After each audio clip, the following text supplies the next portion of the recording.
Welcome to Real Estate Coaching Radio, starring award-winning real estate coaches and #1 international best-selling authors, Tim and Julie Harris.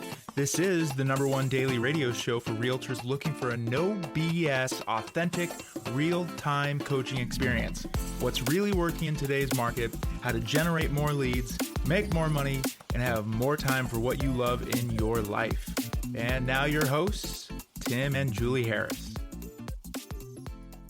3, 2, 1, and we are back. Julie Harris, welcome to today's podcast. Thank you. It's great to be here, and we have a fun topic today. We're talking about the real estate agent's 10 most powerful motivation and mindset secrets. So we better be super duper motivational since we're talking about motivation. No pressure. But what do the most successful agents know that everyone else might be struggling with? So those of you who like to take notes, the notes are there if you scroll down.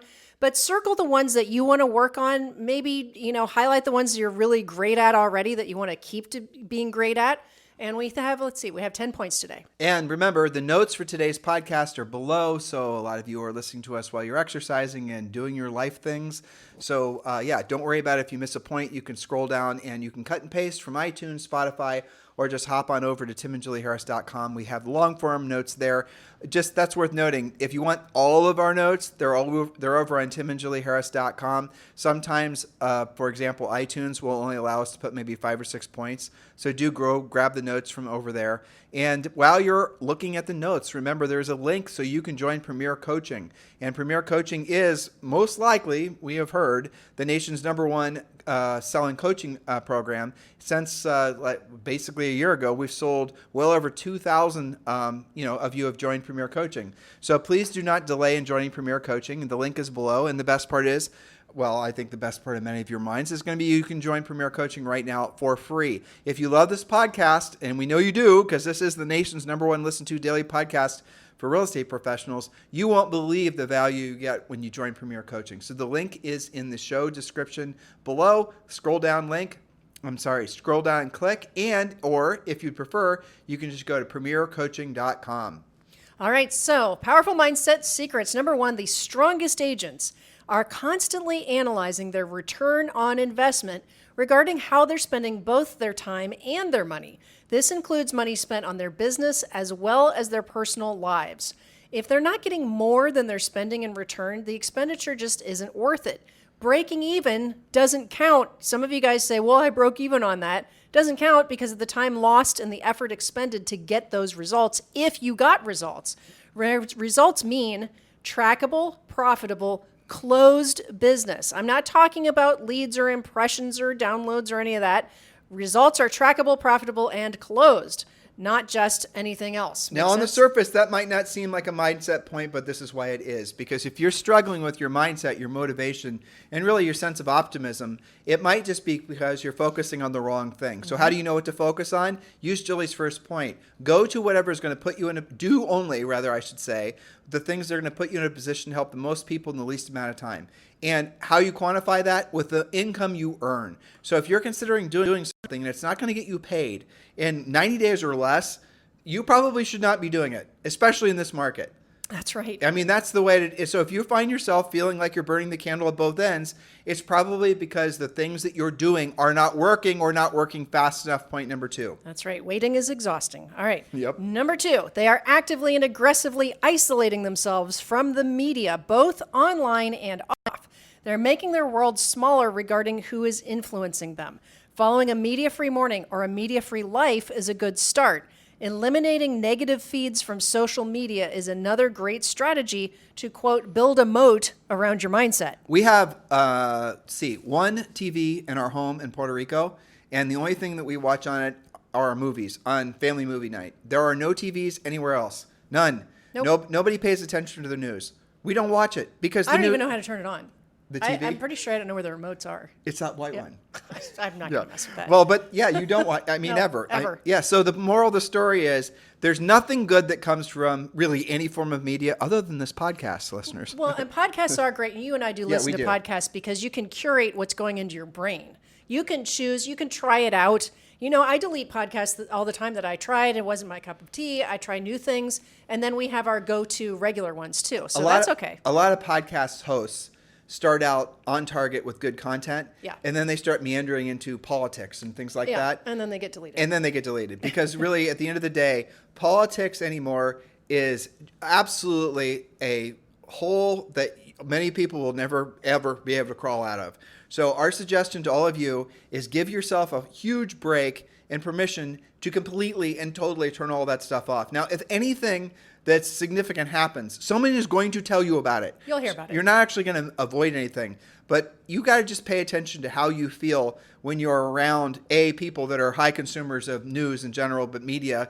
You know, how do they act? They're very on edge. They're nervous. They're not calm. They're not focused. They're worried that the sky is falling, and maybe their skies are falling. How do you feel after you've listened to the latest news about this or that and the other thing? You don't feel good and optimistic. You feel mad and frustrated because you've been manipulated. So allow yourself the permission to unplug from all that garbage and go media free. Media free, as it implies, means no media.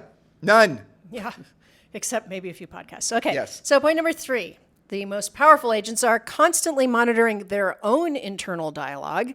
Has negative thinking entered their mindset? They are self-aware of the unintended consequences of allowing one negative thought to manifest. I wanted to say maybe you're part of the bad media, but I thought that was too harsh. Well, but let's talk about that because that's something that the woo-woo hucksters, frankly, love to basically, you got to figure out where the original negative thought came from. That is so stupid. So here's the thing. Yeah, let's ruminate on that. Exactly. And then because all you're going to do is be manifesting more negative thoughts. Why did I think that thought? Why did I think that thought? Why did I think that thought? So here's really the way to cut through all of it. Monitor how you're actually feeling.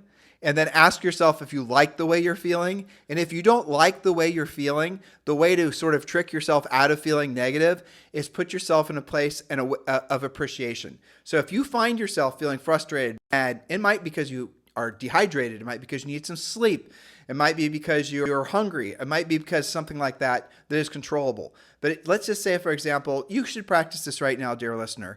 If you want to essentially make it so your mindset is always in your control, when you find yourself feeling, monitor how you feel, happy, sad, angry, frustrated. If you don't like your emotional state, the way to unplug from the negativity that maybe has figured out a way to enter into your heart is to say what you're appreciative of. Find 5 things or 3 things or 1 thing that you're appreciative of. And just feel the feelings of appreciation for whatever that is, because those negative thoughts and feelings cannot coexist in your mind while you're being in a state of appreciation. I don't know why it works that way.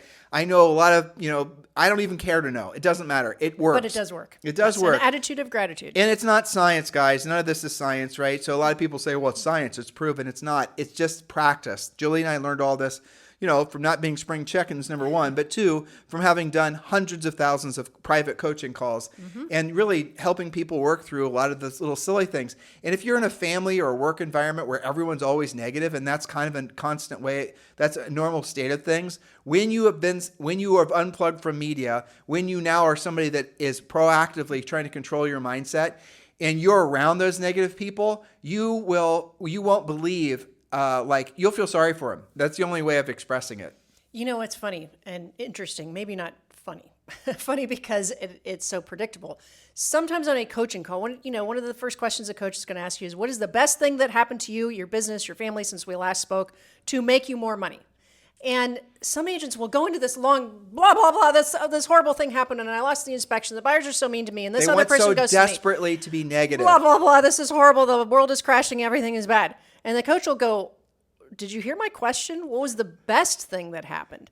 Well, I also took a listing. Right. Like, why are you not focused on that? Well, what you'll see is their emotional state changes. And most of our calls that Julie and I have done were over the phone. And here's the thing that's interesting. I think doing a video or a Zoom coaching call is not as effective as using a phone. Why? Because your ears are, So your eyes dominate your ears, right? So if you're listening and you're looking, your ears are going to take a secondary, or they're going to be in the backseat to your visual, your ability to see things. So what here's also fascinating is if you close your eyes when you're listening to this podcast, or here's a fun one, close your eyes when you're listening to MS, or when you're turn on MSNBC or turn on Fox News. and then close your eyes and just listen to what they're saying, and you'll be shocked how absolutely asinine 99% of the crap that they're saying. Yeah. And here's another thing that you also should be aware of. A lot of YouTube videos nowadays, if you don't watch the flashbang that's going on constantly, it's supposed to be distracting you, and you just listen to it, and you're listening for something that's of value from that YouTube video, good luck finding it, because you're being manipulated. That's why. So what Julie and I have done is we've learned from, again, doing hundreds of thousands of private coaching calls to use our ears. Now, here's something I actually discovered fairly recently. I mentioned this on a podcast 2 weeks ago. When you're just using your ears and you're listening, you actually pick up more nuance, how do I say this? There's more, your brain is picking up more non-communicative or non-verbal things from listening that if you were watching and talking, you wouldn't have, your brain wouldn't have picked up on those same little nuanced differences in their voices. 100%. And Julie knows what I'm talking about. Yep. So when I'm talking to somebody on a coaching call, I'm going to hear things that will tell me that they're hiding something, they're not wanting to tell me something, something's going on. Something else is happening. You can tell in the first probably, 60 seconds or less. For sure. Well, at least with coaching clients we've talked to for several calls, you can totally, it is almost a sixth sense. And they always laugh too, because they'll they you're weren't onto me. They weren't planning on telling you whatever it was that you just sensed. Yeah. But that comes from experience. You can't really teach that, to be honest. But you should practice it by closing your eyes when you're, watching something, and just listen, use your ears. And just, you got to stay with your eyes closed for a little while. And then what you're going to start actually sensing your brain hearing more, or Yes. they're communicating more. You're sensing more, learning more. You're operating at a higher level when your eyes are closed. It's shocking, but it's true. It is an interesting thing. I relate that to, that's why, when you listen to a great piece of music, it's not all notes. You have silence, you have louder parts, and you have quieter parts. That's what makes it beautiful. That's what makes it great, is because you're hearing all those little nuances. So anyway, I'm not sure how we got on that tangent. I don't know, That's but it was a good one. Okay. So point number 4, our strongest agents are hyper aware of their own market conditions. This one's really important. We call this facting. They study what's selling, what's not, and what are the hot price ranges, and where are the hot zip codes. They know where the new construction is being built, and they know what's happening with mortgages. They're not hiding out, waiting for the market to come back, waiting for the market to lift them up. They're not waiting. They are hyper aware of what's actually going on in their market, and they are taking what the market is giving them. We did a podcast last week about that. We did. I remember how we got on that. It's because start with, again, let me make this a real simple thing, Sure. and we won't get on our soapbox again. We'll see. I mean, Julie and I are ultra nerds when it comes to coaching real estate agents. So sometimes you guys just have to here they go Along again. for the ride. All right. So monitor, ask yourself the question, how do I feel?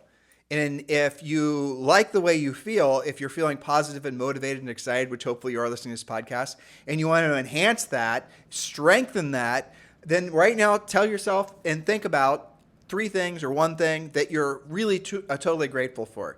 And it can be, again, don't overly analyze what you're grateful for. You know what you're grateful for. It could just be the cup of coffee in your hand. It could be the car you're on. It could be your wife, your dog. It doesn't matter. Just find something and think about the feeling, and allow those feelings of gratitude to sort of take over, and you'll feel, and I promise you guys, this is what you'll experience. So you will actually feel a sense, and it always happens around midsection on your torso, of warmth. And I don't know, again, why, and I'm not going to hit you guys with a woo-woo stick here, but you're going to feel a sense of warmth, and that's gratitude that's taking over really, a very core part of your body, right? I know, again, Julie and I have studied the Kundalini. We have studied all the mindset stuff. We've studied all this stuff. So I know there's a lot of woo-woo people that would give us a long, complicated answer with a lot of ancient words. What color your chakra is. Exactly. Yep. But just for the sake of keeping it practical and tactical, yeah, that's right. So this is the thing. Now, if you are doing that and you don't so let's say you're monitoring your internal, your feeling, and you don't like the way you're feeling right now. Go again. Trigger that feeling of gratitude. Oh, I'm not going to feel gratitude. I want to be pissed off. Well, keep working on it. Find something you're grateful for. And then what you're going to discover is you can always change your emotional state whenever you choose to change your emotional state. People will not be able to have the same level of control. And if something slips by you, if somebody triggers you to feel or think or act in a certain way, don't beat yourself up about it. Kind of laugh at it, and then again, get in alignment with that sense of gratitude. Flip that switch, and then you'll be operating on a higher plane. The more frequently you practice this by monitoring how you actually feel, the more powerful you'll become, and the less susceptible you will be to all the people out there that are trying to manipulate you. That's right. So point number 5, our most powerful agents are very proactive in their lead generation. Some of you guys aren't going to like hearing this, but it is true. They're super proactive in their lead generation, having more conversations with more prospects. They're not reliant on lucking into repeat and referral business, and they're not addicted to buying leads. They're working with multiple sources of business at once. They're working to be proactive. That's a very common thing about agents that are on track or ahead right now. If you want to know why or how some agents are making a killing this year while others are struggling, it's because they're having more conversations. 100%. A conversation is a voice to voice with a decision-making adult about real estate. About real estate. It's not how many emails did you send. It's not how many videos did you make. It's actual conversations. The passive stuff, all the social media stuff and the marketing stuff and the branding stuff does have a place in your real estate business, but it's not what you should lead with, because the stuff does not work consistently and does not work fast enough to actually generate transactions compared to having direct conversations with folks. Even the most ardent branding, self-described guru cannot argue with that point. Nope. Because nothing will ever beat, and this is the reason AI and all the rest of it will never replace agents, right? Nothing will ever beat direct, belly-to-belly, face-to-face, voice-to-voice communication with another human about buying or selling real estate. You will always have a job. That's right. Now, number 6 is definitely a mindset point.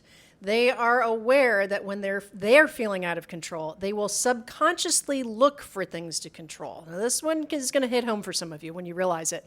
This sometimes manifests in things like overeating, substance abuse, or wrecking relationships. That gives them a feeling of control, but it's destructive. Now, powerful agents and people are introspective before they make those mistakes. They recognize their own early warning signs as the trigger to the bad behavior, and then they take a step back, they take a breath before causing more drama to themselves, to their prospects, clients, or family. It goes back to the manifesting of the sense of gratitude. So if you find yourself again in a negative way, this is the way to trigger yourself out of it, because what Julie just said is true. And we can talk about that forever, but the podcast will turn negative. But really, at the end of the day, a lot of people will suffer from ups and downs in their lives, ups and downs in their finances, ups and downs in their personal relationships and their health and everything else. Why are they doing that? Because people will, and I'll just use, a Freudian word, subconsciously, they will actually cause themselves to go in a mode of self-destruction just so they can have a sense of control over something. And that happens most, like, for example, drug and alcohol abuse, having problems with your spouse, having problems with all those things. People will create problems just so they can have a sense of control. And they do that when they're feeling the most out of control. We have to tell the astronaut story. Yes. Okay, so there was a great book, and it's what is it? You remember? The Astronaut's Guide to Life on Earth. Okay, very good, Julie Harris. I'll think of his name in a second. Okay, so was it Hal Elrod? Oh, no. This was just part of his story. He was talking about the fact that Chris Hadfield got it. All right, wow. Sorry, I had to dig it out. Level my 10, brain. Level 10 nerd knowledge. Don't tell Zoe. No, I won't. All right, so here's the deal. All right, again, this is only a little, maybe not even a whole chapter in the book, but it was fascinating. Astronauts, right? And this was Canadian, whatever their version of NASA is. So when they were, he wanted to become an astronaut. Now, to become an astronaut, you have to pretty much have been the best of the best your entire life. You were taller. To even be considered. Right, exactly. Yeah. I mean, you probably were taller, better looking, smarter, always got straight A's, always won the spelling bees. Know how to fly some stuff. Yeah. And then you probably went in the military and you were a fighter pilot. You are, without a doubt, the best that in Canada or anywhere that your society has to offer. You are peak human. You're peak human. Okay. And you probably never have had to compete, honestly. You probably your entire life were the, shoe-in for the, number one picked athlete, the high school prom king or queen or the whole thing. Your entire life has been, and you didn't know it, but your entire life has been pretty much a red carpet ride from birth because you had a lot of inherent advantages. And let's just assume you also worked your ass off, right? Now, you all of a sudden find yourself in a room full of other people that are just like you, who you've never, ever actually tripped over people just like you. You thought you were special. You thought you were some sort of, unmasked superhero. Now, all of a sudden, you're competing with a bunch of other people that are operating and have operated their entire lives at least at the same level as you. And they all want what you want, is to be an astronaut. And there's a room full of, say, 20 of them, and only 3 of you can be chosen to be astronauts. This is what essentially is a passage in his book. All right. So what did they, and this was very fascinating. So he said what he saw was during the astronaut training, whatever it was, right? It was a long process. Mm-hmm. A lot of it was mostly men and some women, but most of they were mostly married. Mm-hmm. And he said, I believe, it was him and maybe one other man who didn't wreck their marriages. Yes. As a result of being an astronaut. Under that kind of stress. Right. Yeah. And so now what happened? Okay. Mm-hmm. What happened was, for the first times ever in their lives, they were feeling a sense of lack of control. They were not just, it wasn't easy. Everything was hard, harder than they've ever experienced before. Lack of control, lack of control. See how it can happen in a bad economy too? And so what did they do? What can I control? Subconsciously, they then started, must be my wife's problem. Or my husband's problem. Must have been, that's something I can control. Then they started ruining their home lives. And again, he made the observation that basically all of them ended up getting divorced. And why was that? It was because they weren't monitoring what was actually going on in their heads, and they were allowing this environment to adversely affect their mindset. Even though this was the best and the brightest that humanity has to offer, let's just assume that's true, they themselves weren't being self-aware, introspective enough to realize the damage that they're doing in their marriages, right? So a lot of people will do that, especially in times of stress and economic stress. Financial stress is what will cause most people to lead to what? Health problems, into problems with their marriages, as we've been saying, and all these other types of things. You have to be monitoring that. Otherwise, you're going to take a solvable problem, which is headwinds in your housing, in your real estate business, and you're then going to manifest it into health problems, all these other bunch problems. Of other problems. They can ruin the rest of your life. So do yourself a favor, and those of you who have experienced that before, or maybe you created that problem back 15 years ago during the housing crash, and you're still licking your wounds, you need to forgive yourself. You need to not just think that your best days are behind you, and you need to get back on the saddle. And again, forgive yourself. Okay, forgive yourself for having created that, gone through that self-destruction phase prior. Don't do it again. Next point. And when you get good at the point we just discussed in detail, that leads you to number 7, which is related. When you get there and you're one of those powerfully minded agents, you can be empathetic to the fact that other people, sometimes your clients, sometimes your family, sometimes your prospects, don't have the mechanisms to adapt quickly to those same forced changes happening in the economy, their personal economy, their family lives, their business lives. The agents that have this figured out forgive easily and quickly because they understand that others are stressed. They offer a positive light backed by facts and thoughtful solutions rather than jumping in the mosh pit of negativity or drama. I hear about this all the time from you guys doing, your deals where, you think that some cranky seller is all about hating on you. Stop yourself for a second and wonder what in the world is going on in their lives that's creating the stress that gives you conflict. Stop making it about you. They probably had a terrible time at work. Maybe they found out they got relocated to someplace they don't want to go. It's not about you. So the most professional agents that don't get all tied up in that and don't take everything personally, they know to take a breath and say, you know what? My job is to solve this person's problem. My job is to be the solution. Well, it goes back to them. But you're also touching on something that we learned our first year in the business from our great broker, Rory, right? Mm-hmm. Show emotion without being emotional. Yep. And that's something else. It's very, very easy to make the mistake of absorbing other people's emotions and becoming negative yourself. And guys, you're going to trip over tragedies all the time in real estate. People don't always buy or sell because they're moving for fun. Yeah, sometimes it's sad reasons, right? And if you allow those emotions of that prospective person to become your emotions, again, you're not putting up a boundary. You will be ineffective. You won't be you won't get your job done for them. And then you're going to start internalizing all their problems as your problems. It's a very easy mistake to make. Yeah. So you can show emotion by letting them know, show sincere compassion and empathy for them, but don't internalize those emotions or their life situation as yours. Otherwise, you will make it yours. Yeah, don't be a sponge. Sometimes you guys do this by trying to fix their problems with like totally caving on your commission or something like that. And I always bring you back, look, that's their situation. You didn't cause that situation. You're supposed to be the solution. So be creative. We've done podcasts about, other solutions when things go sideways. But the main thing is you cannot be a sponge because sponges eventually get full. And they get saturated. They get saturated. And that's when you say, oh, I feel burned out. Or, Yep. the business is too hard. Real estate's too hard. The market's too tough. Well, no, you just have let down your filters and your own barriers.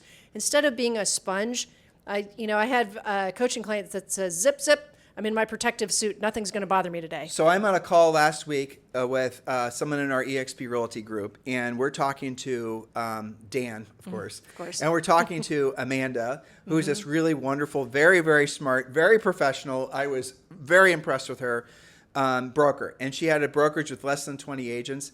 And one of the biggest reasons that she wanted to move over to EXP Realty is because she loved the mentoring and the training and the helping of the agents. But she did not want to have to necessarily be their 24/7 Dr. Phil / adult daycare role anymore. She didn't want that anymore. The counselor. Because then she could move over to EXP, bring her agents with her, and then in doing so, the brokers at EXP, the staff at EXP, now that's their job to basically care and service of those agents, and she can just focus on what. And so I asked her, what are the 3 things in your business that you love the most? And she didn't answer the question, but she was thinking about it. I could tell by looking at her. And the 3 things that she loved the most, and again, didn't give an answer, but I said, I bet you what they're not are getting the phone calls in the middle of the night. I bet you what they're not are getting the cranky buyer agents calling you because your listing agent didn't return all these other things. None of those things are going to show up in your life anymore because when you move your team or your brokerage, in her case, over to EXP Realty, you get to focus on what you love the most. And by the way, if you guys, many of you should be, on your way to seriously considering EXP Realty, of course, Julie and I would love the opportunity to be your EXP Realty sponsor. There's 2 paths you can follow. You can just text me directly at 512-758-0206, 512-758-0206. Or you can text the letters EXP to 47372. Text the letters EXP to 47372, and we'll text you back a link. But also in the show description, there's a direct link, and you can go and learn about why literally thousands of agents are joining with our EXP Realty group every single year. So again, show description, link directly to learn more about EXP Realty and joining with Julie and I at EXP Realty. It is in your show description below. And remember, when texting, if you do text EXP to 47372, message and data rates may apply. Point number 9? 8. Point number 8, because they're rooted in a mindset of service, they are genuinely excited and appreciative of the opportunities in the market. They're focused on the many people who genuinely need help, and they're there to be of service. That gets back to take what the market is willing to give you right now and do a really killer job for them. But by the way, that being of service mindset is not something that people come to naturally a lot of times. No, that's true. Especially when they're really new and they're desperate for money. But you will come to that because ultimately the achievement of selling homes is a very superficial, that emotional state is not lasting. What will be lasting is when you're realizing that your highest and truest purpose on this planet is to be of service to other people. The people that you're choosing to be of service to are your real estate buyers and sellers. So just remember, especially new agents, I told you that, the achievement, the awards, the accolades, the congratulations, you did this, that, and the other thing. Those are short bursts of, I think, exuberance. The long-term, everlasting feeling of accomplishment comes from being in alignment with your highest and truest purpose, which is being of service to other people. Point number 9. Point number 9, they know that knowledge equals confidence and ignorance equals fear. Thus, they are constantly increasing their skill set so they can increase their confidence. They're seeking out new ways to be able to help more people in a variety of circumstances. An example of this is knowing how to explain different types of mortgage loan programs to get the interest rates down and make the payment more attractive. If you don't know how to do that, because if we're being honest, you haven't had to know how to do that until things changed, then that's a place to fix your education. Another example of that, and we did an entire podcast series on this, was getting better at pricing. Pricing matters now. Market's shifting. Take an appraisal class. Get better at your pricing strategies. Past podcasts, guys, Those are your go-to source of information when you're ready to go. But podcasts are, we do our best, but Just a drop in the bucket. They're drop in the bucket. This is training at best, and we have to go fast because we have a lot of points. And damn, Julie, 10 points, that's a lot in 30 minutes, but we're almost done. I know, but here's the thing with number 10, okay? There's a big difference about agents that are involved in Premier coaching, and they can actively, and I can tell you who they are because they're not just like joining Premier coaching. They are getting overwhelming value They're from members. They become members of the community. Yes, they're getting overwhelming value from the daily semi-private coaching sessions, from all of the material, all of the scripts. They're not just like sampling or dabbling. The most powerful agents it's almost like they're addicted to it. They're gobbling it up and they're using it. And because they're getting results from it, they go back and they go to the next level. That's right. And that's really, at the end of the day, our highest and truest purpose is to be of service to all of you. So guys, that was 10 points. Good job on these notes, Julie. Thank you. Yes. So listeners, how do you feel? Do you guys feel motivated? Do you feel educated? Now it's time for you to get into action. Please keep things simple. In times like this, in economies like this, frankly, in markets like this, it's better to focus on fewer things. So if you've got a that was one of the commitments Julie and I made 12 months ago, basically. We said we want to focus on fewer things. And then she made a list and I made a list. And then the overlapping things, then that became a different list. And then we said, okay, these are the things that are left. What are the 3 things that we can both agree to? She had some that were just for her and I had some that were just for me.